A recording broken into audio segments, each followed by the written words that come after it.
Hi guys, so today I'm going to show you a beginner friendly wig making tutorial. My angle is kind of it's kind of bad on here. I'm so sorry.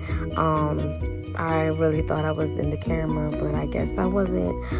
But after this video I will make another one clearly showing every single part, okay?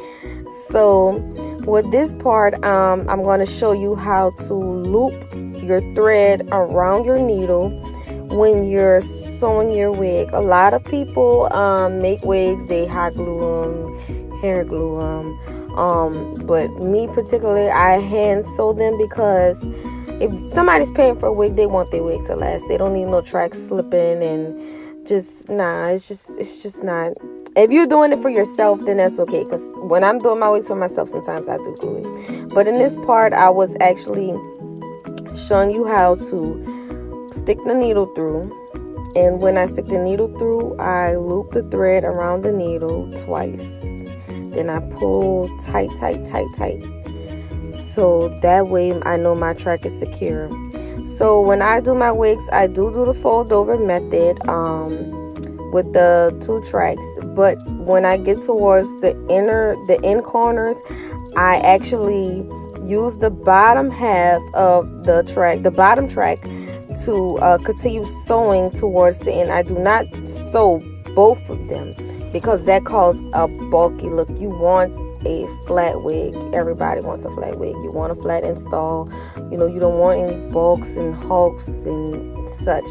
So what I do is I keep continuing sewing the bottom track all the way through, and then I flip it over and fold it over, and I align it with the top track that I left behind, to whereas when I go back to sewing it just all falls in place together. You don't want to try to make it higher than the last track, or it just wouldn't be pretty. It wouldn't be as easy going. I'm trying to explain it best I can. It wouldn't be as neatly aligned. So you want to make sure that you're not going too high. You're going the exactly aligned part as the track that you left behind. So throughout my whole sewing process with my wig, I do this throughout the whole entire thing.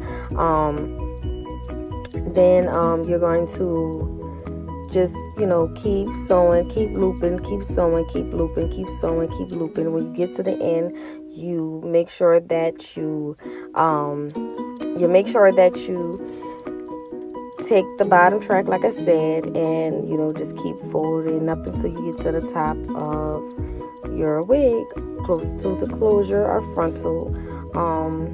I usually don't do this method when I'm doing frontals. I usually just do it with the 1 track, but closures I do this method. But either way it go, you can still do this method with a frontal. It just depends on me. It just depends on the type of hair texture, how many bundles with frontals if I do this method. But yes, so you're going to keep going in the same pattern, keep knotting, and make sure you pull your thread tightly. Another thing is, you don't want to, when you get towards the end of your wig cap, you don't want to stick the needle through the elastic band of the wig, because that will cause your wig not to stretch. You want to make sure you get through the cap, but you can feel for the needle. You're going to feel when it's touching the elastic band, because it's going to be more tougher to stick the needle through. You don't want to stick the needle through that part.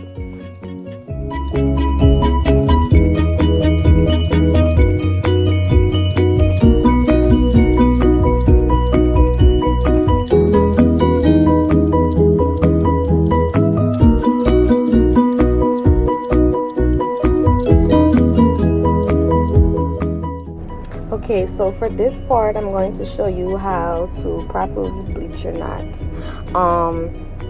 I actually do not, I don't use BW2 because it just is tinted to a orange tint. It's like it's too harsh for closure. So what I use is I use a 20 volume developer, And I know how to eyeball mine. You don't want to put too much developer because you don't want a soupy consistency. You want it to be thick like clay. You don't want it to be too soupy because then that will cause it to seep through your lace, and then that will cause the bleeding on the hair.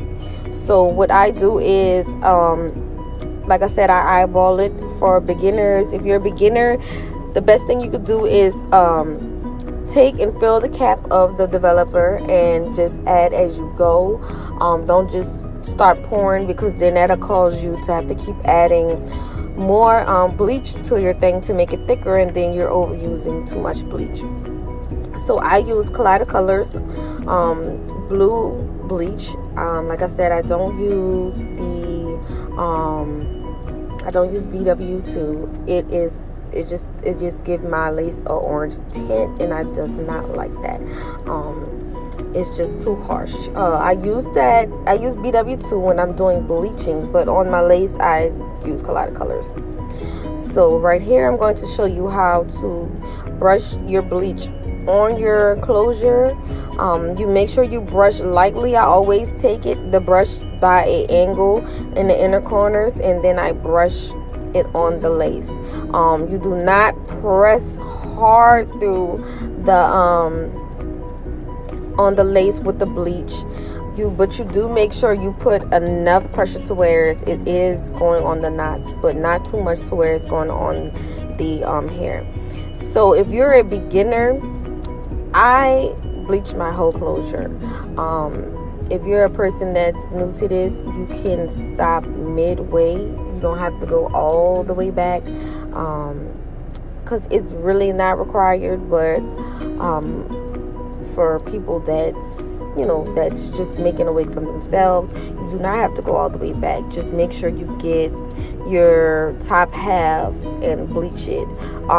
Depending on what type of, if you're just doing like a 4x4 closure, that it's perfectly fine. Now you see how I didn't get any bleach on the hair. The bleach is actually thick consistency.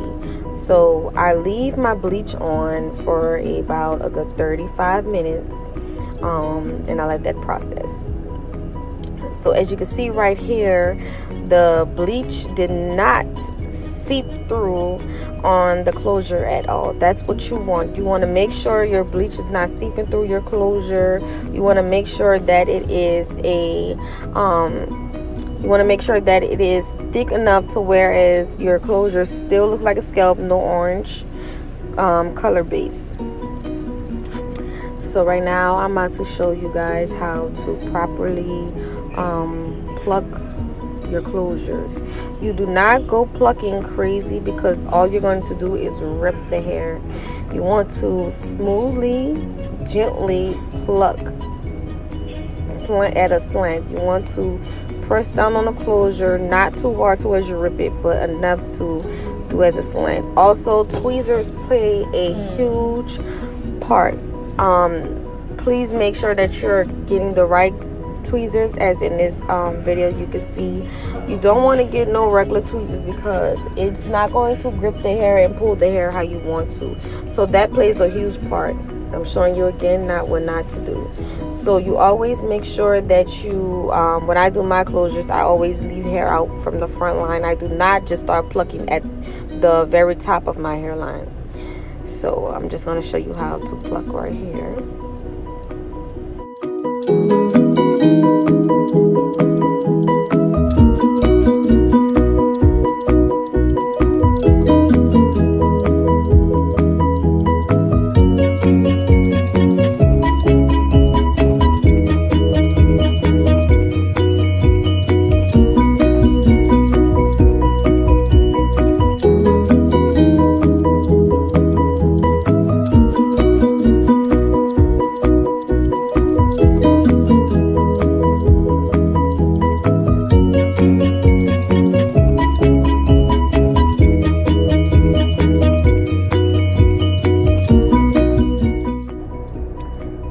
So now you see I'm done plucking my line behind the hairline.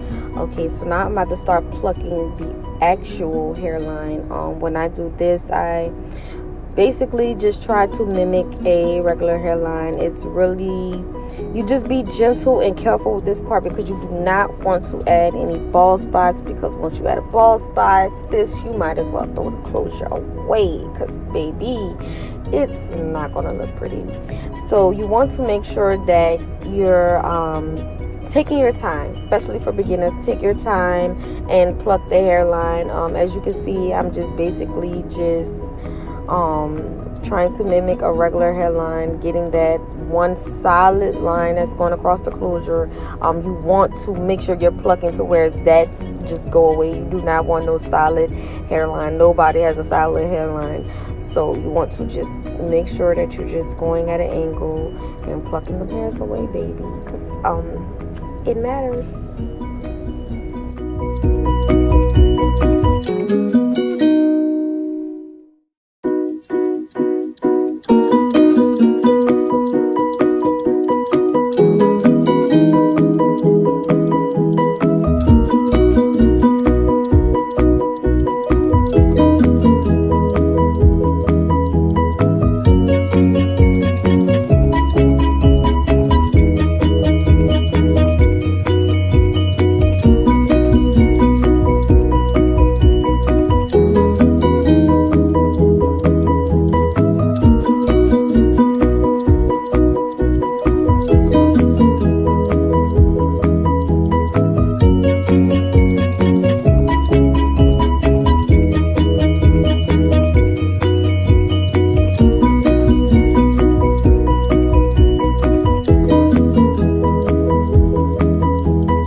This is your finished results, ladies. So subscribe to my channel. I will have more videos coming. Look how scalp like this is. Okay, honey.